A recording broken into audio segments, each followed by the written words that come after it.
isa itong slasher genre, slasher horror film in the tradition of Nightmare on Elm Street, o the Kaparas films. May tradition talaga ang Philippine cinema ng slasher genre. So gusto ko naman na mag-contribute doon sa genre na yon. Bakit? Kasi matagal naman na ako sa industriya. Gusto ko naman ibalik yung itinataya sa aking pera ng mga producers at mga investors na kaya binabalanse ko ngayon yung art house at saka yung mainstream sensibility. Kaya napasok kami dito. So tungkol ito sa grupo ng magkakabarkada na siya yung head na inimbestiga nila ang series ng patayan sa isang abandonadong subdivision na ang daming mga talahib.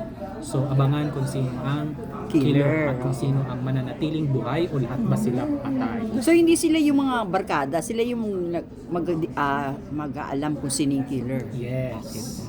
Si Dax, ang karakter niya ay isa siya sa mga matatagpuan nila sa gitna ng talahib na makikipag-abulan sa kanila.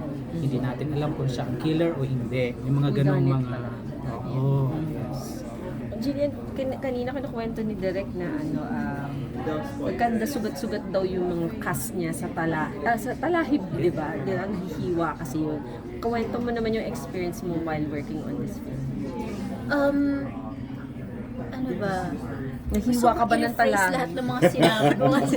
Sorry naman. Hindi, okay lang po. Last na to. Hindi, totoo. Nakakatuwa po siya gawin. Kahit horror or slasher film siya. Kasi ang dami ko pong mga nakita na experience na mga bago. Kahit ilang beses na po ako nag-horror film. Yes. Tapos, ang dami ko rin po natutunan sa lahat ng kasama ko dun sa trabaho. Kaya sobrang happy po ako. Sobrang happy yung puso at utak ko kasi ang dami ko natutunan and nakilala ko po silang lahat. And yeah, this is my first indie film. So, another achievement for me. Thank you, Direk. Thank you, Miss Jane. Kasi gusto ko po talaga gumawa ng mga indie film. Mga art talaga, mga about In the terms craft, of physical demand nung character mo, kamusta naman? nakakapagod po siya. Kasi run. At hindi patag. Heels. Yes, hindi patag. Tapos gabi pa. Pero yun nga, nagtutulungan naman lahat, nag-aalala yan. So, very okay naman po. Kahit medyo physically draining siya, physically demanding siya, okay lang. Kasi fulfilling siya at the end of the day. Na, nagawa ko ng ayos yung kailangan kong gawin. Ayun po. Si Dax, bilang ikaw yung nanghahabol dito, fulfilling din ba yung yung madidescribe mo while working on this movie? Regarding naman po sa trabaho, ako naman po especially you want to work with directors na so as an artist perspective. Siguro grateful ako talaga. Yung pinaka-word ko, grateful ako na binibigyan ng opportunity na magkaroon ng act na maganda na role and working with them. At first yung horror. Yeah. Okay. Oh my God. Natakot ka ba, Charot? Siya na lang. Siya lang pala yung nananakot. So, ayun po. Siguro grateful yung word dun sa fulfillment na yun kasi ma-deliver ka ng maganda. Hopefully, magustuhan po ng mga tao yung performance namin. Both ng mga kasama ko po na cast. Si Jules. Ay, hindi. Si Jillian, di ba? From Direk Mikael. Anong difference nila ni Direk Alvin? Oh my God. Oh. Sa tanong mo. Hirap yan Direct make walang Hindi, very big difference. Kasi nung una, baguhan po talaga ako. First ever acting project ko yun sa buong career ko. So, ibang-iba po talaga siya sa kung paano namin ginawa nila direct. Pero, sobrang hands-on din po kasi talaga yung production din. Si Direct Mick, talagang inaalalayan niya po kami lahat talaga. And may acting coach din po kami for everyone, especially, I think, for me. Kasi nga bago po ako. Diba? So, kailangan din po talaga siya. Pero, yeah, very grateful. Tama naman talaga. Very grateful kasi si Direct Mick po yung nagbigay sa akin ng ng stepping stone to enter this industry, di ba? So, Direk Mick, thank you so much. Baka naman. Ulit. Sa ulit yung sabi mo. Sa ulitin. Available ka ba? Pero, Eh, baka busy ka na. ay, hindi. Syempre, go, go, go, diba? Sa lahat. Pagkakasyahin natin yung schedule, hindi na ako matutulog. Hindi, joke lang po. Pero yun, with Direk Alvin naman, very collaborative po talaga. Oh. As in, may freedom po ako to act. Basta ipapaalam, syempre. Talagang nag-uusap po kami about the character, about the scenes, ganyan, paano, ganyan. And as an actor, very fulfilling yun. Very madali yung work. Kasi andun yung director mo to help you sa buong shooting. And of course, yung mga co-stars mo, yung mga ka-eksena mo, talagang nagtutulungan, nagbibigayan sila, nagbibigayan ng energy, gano'n. So, ang saya lang po talaga gawin ng mga ganitong projects na lahat iisa lang yung gusto mangyari, which is maging maganda yung proyektong ginagawa niya. To be fair, hindi ko Actually, yun naramdaman yun. na kakailanganin niya ang acting coach dito. Oh, nag-counting coach, sino? Kaya nga. In first, Saka dito kasi ang role ni Jillian kasi mas dramatic role talaga. Ah. In a horror film, pero yung role niya mas dramatic. so pwedeng manalo ng award dili. Yun na nga kaya gusto kong sabihin. Ilalaban. Pwede, no? Yan, totoo na pressure. Ano, sagot. Ano po? Horror princess. Nabibigay po ako. Ito, sorry, ano po talaga yun? Yun, anong feeling mo na baka may chance na manalo kang best actress? According to Direk. Alam niyo po, yung totoo, ngayon ko lang po nalaman na ganito pala tong Competition pala. Oo, hindi ko po alam. Ngayon ko lang nalaman. So, wala na po ako magagawa. Nagawa na po namin yung project. Pero syempre, naniniwala po ako kay Direk kasi siya po yung nakakita. Tsaka siya po yung may nun, diba? So, kapag sinabi po ni Direk na nalalaban, Eh, di laban. laban! Fighting. Eh, Yes! pero direct nung ginawa mo ba to talagang intentionally pang Sinag Maynila o Hindi Yes, naman. yung plano mo din. Hindi naman. MMFF ka. No, ang palang talaga nito ay unahin talaga sa labas.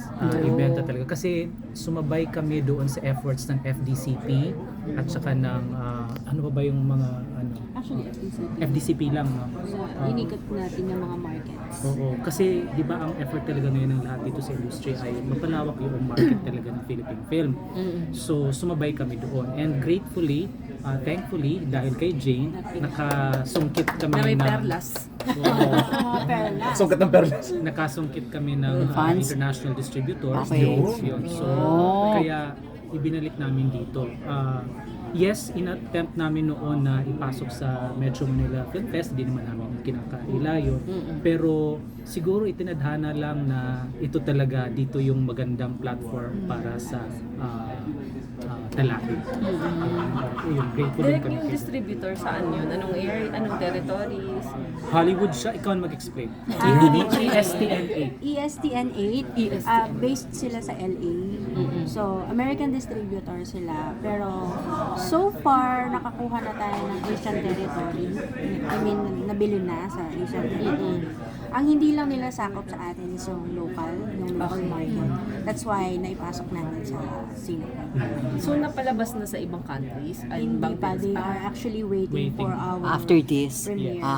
Kasi yun nga inisip ko, hindi ba bawal yun? Na umikot muna kayo ba? Wala siya, never siya nagkaroon ng screening abroad. Ano lang, market lang talaga. Okay.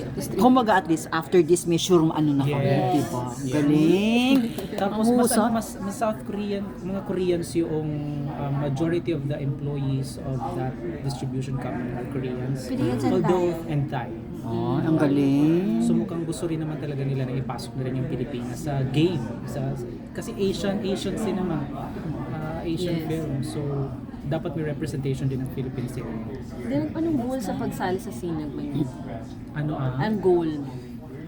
Ang goal ay na mapag-usapan kayo na magsulat about our film kasi kami ay hindi naman kami mainstream production company and gusto namin ay yung pinakamalakas at pinakamalaking platform na pwedeng papaglabasan ng talaki. Jillian, you said one of the goals is to make an indie film. Bakit? Para sa akin po, kasi feel ko po at naniniwala po ako na yung mga nagtatrabaho po sa indie, mga mahuhusay po talaga. Ang huhusay, para sa akin ako naniniwala po ako din. And you Hindi want to naman learn sa- from them. Ano po? And you want to learn from them. Mismo. Kasi iba po yung media din eh. Iba po kung paano nila ginagawa yung pag-arte nila, iba po sa mainstream, ganun. So, gusto ko po malaman paano para mas maging knowledgeable pa ako at mas maling. Anong na-discover Yes. mo? Ito na, meron ka ng indie movie. Ano natutunan mo naman? Anong nakuha mo? Ano nakuha mo? Parang feel ko po mas naging komportable ako sa sarili ko. Kasi before po, I think ko, mas utak talaga yung gumagana sa akin. So ngayon parang feel ko mas natuto akong mag-let go sa kung paano talaga yung eksena, ganyan. Hindi puro utak lang. At feel ko po mas naging natural na rin ako umarte after that. Naramdaman mo ba yung may linya, may dividing line between mainstream and indie? Meron ka bang na-feel? Habang sinushoot? Baka po sa kung paano siya i-execute. May Kasi ganun. hindi ko po sure kung tama yung pagkakatanda ko dito sa sasabihin ko. Pero, Bumuelo mo. Mahirap eh, no? alam ko po minsan walang blocking direct mo. Ikaw yung susundan talaga ng camera. May bahala ka kung anong gusto mong gawin. Basta ito yung mangyayari, ito yung... Mas liberal. Iyon. Okay. Sabihin mo Hindi daw. naman siguro siya bad thing or something sa mainstream. Mas ganyan. freedom. Kasi magkaiba talaga eh. Diba? Ganun talaga siya. So, yeah, yun. Mas natuto po ako sa part mo. Liberal. Thank you.